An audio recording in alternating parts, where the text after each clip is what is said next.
যেকোনো রান্নার সহজ রেসিপি পেতে তোমরা অবশ্যই আমার চ্যানেলটি সাবস্ক্রাইব করে দেবে। তাহলে আমার রান্নার ভিডিওগুলো তোমরা দেখতে পারবে। আজকে রান্না করব নিরামিষ ঝোল তরকারি। তার জন্যই আমি প্রথমে ঢেঁড়সগুলো ভেজে নেব, কারণ ঢেঁড়স সবজিতে একবারে দিলে গলে যেতে পারে, তাই এটিকে ভেজে তুলে রাখবো। আর ওই তেলে কালো জিরা ফোড়নে দিয়ে তাতে দিয়ে দেব কাঁঠালের বিচি, কেটে রাখা আলু, পেঁপে আর কাঠকচু। এগুলো একটু ভারী সবজি, তাই এগুলোকে আগে হলুদ আর লবণ দিয়ে সামান্য ভেজে নেব। এগুলোর একটু কালার আসা শুরু করলে এতে দিয়ে দেব কেটে রাখা বেগুন, ঝিঙা আর পটল। বেগুন, ঝিঙে, পটল এগুলো জলা জলা সবজি, এগুলো তাড়াতাড়ি সেদ্ধ হয়ে যায়।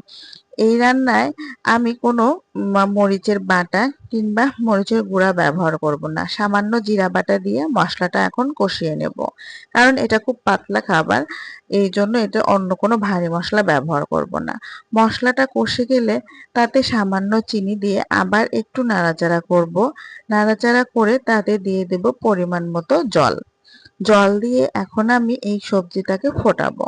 সামান্য এটা যখন ফুটে আসতে শুরু করবে, তখন দিয়ে দেব ভেজে রাখা ঢেঁড়সগুলো। ঢেঁড়স আমি পরে দিয়েছি যাতে ঢেঁড়সটা না গলে।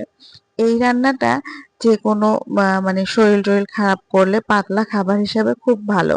প্রতিদিন মাছ-মাংসের জায়গায় একটু সবজি ঝোল হলে মন্দ হয় না। এটা অবশ্যই ট্রাই করবে।